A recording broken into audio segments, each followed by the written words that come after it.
কে কাকে ধরবে? তাদেরই ঘরের লোক থেকে কে কাকে ধরবে? মমতা ব্যানার্জি থামাতে চাইছে, আন্দোলনকারীদের ভয় পাই দিতে চাইছে। শুধু টাকা চুরি না, শরীরের ব্যবসাও তো। মেয়েদেরকে ওখানে দেহ ব্যবসার ব্যবস্থা করে দিয়েছিলেন উনি। ওখানে মেয়েদের দেহ ব্যবসা হতো, বাইরে থেকে মেয়ে এসে দেহ ব্যবসা করতে অবস্থায় আছে। এই যে আরজিকর কলেজে যেভাবে ছাত্র ভর্তির নামে টাকা খাওয়া, যেভাবে হাউসিং, যেভাবে স্টাফ রাখার প্রক্রিয়া, ইন্টার্ন নেওয়ার প্রক্রিয়া, তাদেরকে পরীক্ষার আগে কোশ্চেন দিয়ে পাস করিয়ে দেওয়ার প্রক্রিয়া, আরজিকর কলেজের মধ্যে যত রকমের নোংরামি, একজন পুলিশ মন্ত্রী হিসাবে, স্বাস্থ্যমন্ত্রী হিসাবে বাংলার মুখ্যমন্ত্রী তা না জানার কথা নয়। তিনি যেমন বলেন জনসভায় দাঁড়িয়ে, তিনি যেমন বলেন তার পার্টির কর্মী সভায় দাঁড়িয়ে যে আমি কিন্তু প্রত্যেকটা কোণার খবর রাখি, কোথায় বাংলায় কি হচ্ছে আমি কিন্তু প্রতিটি কোণার খবর রাখি। তাই যদি হয় তাহলে তার আমলে, তার মুখ্যমন্ত্রীদের আমলে, যে যখন পুলিশ মন্ত্রী, তিনি যখন স্বাস্থ্যমন্ত্রী, তখন আরজিকর কলেজে কি কি ঘটনা ঘটেছে আপনি কি সব ব্যাপারে অজ্ঞ ছিলেন, অজ্ঞান ছিলেন, অন্ধ ছিলেন, না জানতেন না? এ বাংলায় তৃণমূলের আমলে মৌলবাদী শক্তিদের স্বর্গরাজ্য। অতএব এখানেও হতে পারে। আমরা বাংলার সাম্প্রদায়িক সম্প্রীতিকে রক্ষা করার জন্য সবকিছু করতে পারি, সবকিছু করব আমরা।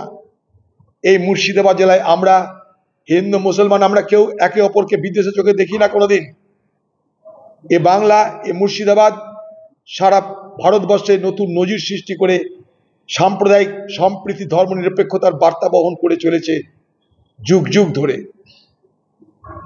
কিন্তু সেই সাম্প্রদায়িক সম্প্রীতির বাতাবরণকে কেউ যদি নষ্ট করার চেষ্টা করে, এ মুর্শিদাবাদের হিন্দু, মুর্শিদাবাদের মুসলমান, আমরা মিলেমিশে তার মোকাবেলা করব। আজকে যে কথা বললেন আপনারা, সেটা অত্যন্ত চিন্তার বিষয়। আমরা হিন্দু এবং মুসলমান উভয় সম্প্রদায়ের মানুষকে বলবো, তারা যেন কেউ বিভ্রান্তির দ্বারা পরিচালিত না হয়। গত লোকসভা নির্বাচনে আমাকে হারানোর জন্য দাঙ্গা লাগানো হলো, এবং দাঙ্গা লাগিয়ে তৃণমূলের নেতাকে দিয়ে বলানো হলো যে মুর্শিদাবাদে মুসলমান বেশি, হিন্দু কম, হিন্দুদেরকে মনে করলে মেরে তাড়িয়ে দেওয়া যাবে। পশ্চিমবঙ্গের মুখ্যমন্ত্রী মমতা ব্যানার্জি তাঁর দলের মুসলমান এমএলএকে দিয়ে পরিকল্পিতভাবে এটা প্রচার করালো। সেই এমএলএ ইচ্ছাকৃতভাবে বলেছে বলে আমার মনে হয় না, নাও বলতে পারে। তাকে দিয়ে বলানো হয়েছে, আমি দায়িত্ব নিয়ে বলতে পারি। সে যে ইচ্ছা করে বলেছে তা আমি বলবো না, কিন্তু তাকে দিয়ে বলানো হয়েছে, আমি দায়িত্ব নিয়ে বলতে পারি। কারণ ভোটের আগে অদিচ্ছদিকে হারাতে হবে, তাই হিন্দু মুসলমানের মধ্যে বিভাজন করতে হবে। বিভাজন করতে দাঙ্গা লাগিয়ে দাও, বিভাজন করতে হিন্দু মুসলমানদের মধ্যে সম্প্রীতির বাতাবরণকে নষ্ট করে দাও। সেই বাংলার মুখ্যমন্ত্রী মমতা ব্যানার্জি আবার আগামী দিনে ভোটের অঙ্কে সাম্প্রদায়িক বিভাজন ঘটাবেই ঘটাবে, সে যেভাবেই হোক। ইস্যু না পেলেও ইস্যু তৈরি হবে, কারণ সাম্প্রদায়িক সম্প্রীতি আর বাংলার ভোট যদি হয় তাহলে তৃণমূল ক্ষমতায় থাকবে না। যেটা জানা যায়নি সেখানেও তাই হচ্ছে, হয়তো কম হয়তো বেশি। সব হাসপাতালে যারা মাথা, তারা নিশ্চয়ই সন্দীপ দত্ত নয়, এটা আমি দায়িত্ব নিয়ে বলতে পারি। কিন্তু এটাও ঘটনা যে সন্দীপ দত্ত একা তো নন। এটা পশ্চিমবঙ্গ নামক রাজ্যের যে প্রশাসন, সেই প্রশাসনের সৃষ্ট তিক্ত ফল। প্রশাসন আজ বাংলায় তৃণমূলের নেতৃত্বে এক বিষাক্ত বৃক্ষে রূপান্তরিত হয়েছে।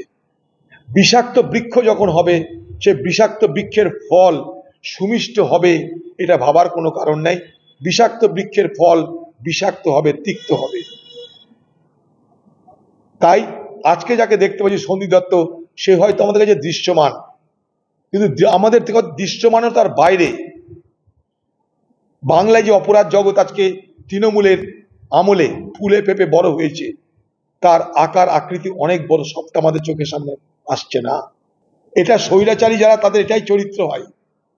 তারা মনে করে দমন করে, পীড়ন করে সবকিছু মুখের ভাষা কেড়ে নেওয়া হবে।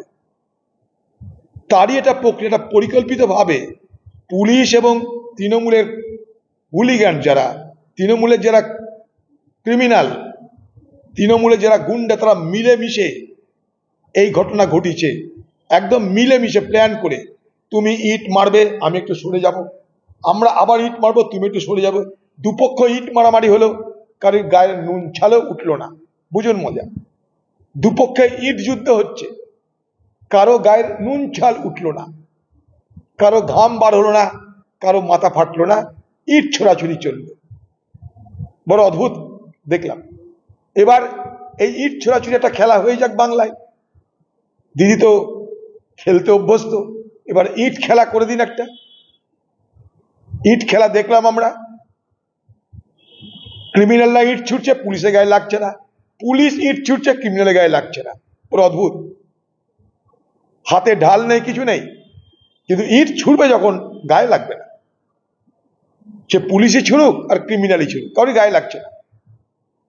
আহত নিহতের কোনো গল্প নেই, নুন ছাল ওঠার কোনো গল্প নেই, কারোর নুন ছাল ওঠেনি। তো কে কাকে ধরবে?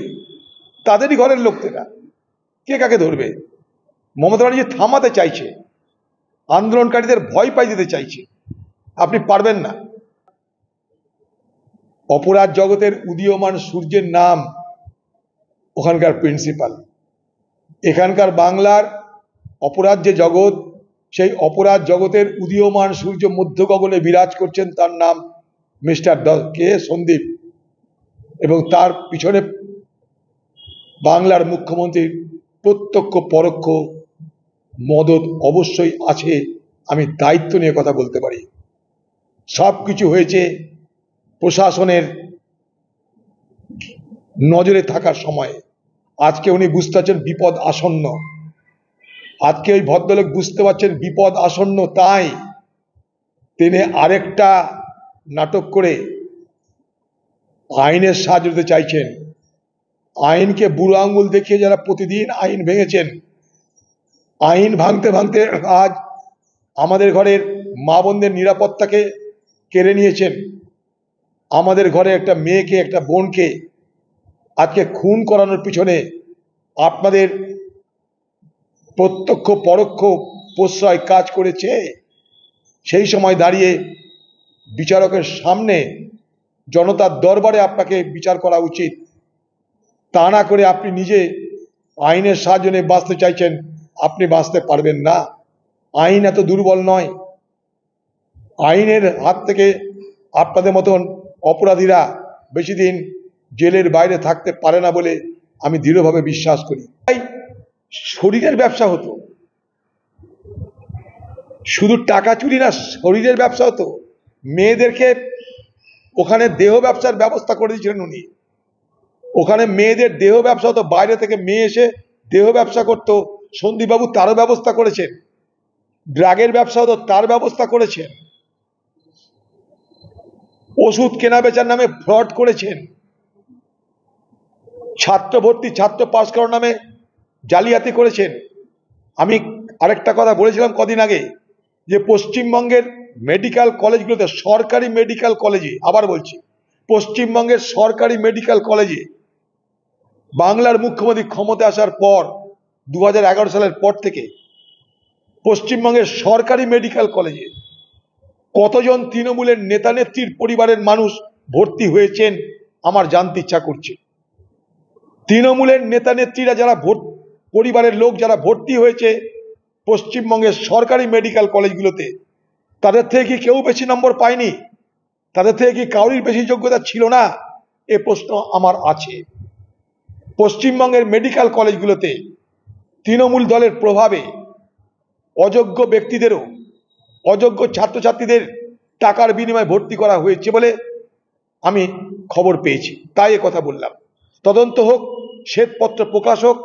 2011 সালের পর থেকে এখন পর্যন্ত পশ্চিমবঙ্গের সরকারি মেডিকেল কলেজগুলোতে, আবার বলছি বেসরকারি না, পশ্চিমবঙ্গের সরকারি মেডিকেল কলেজগুলোতে যারা ছাত্রছাত্রী ভর্তি হয়েছে, আমি কারোর বিরুদ্ধে আমার কোনো ঈর্ষা নেই, কিন্তু জানতে চাইছি তাদের মধ্যে সকলে কি মেরিটের দৌলতে ভর্তি হয়েছে?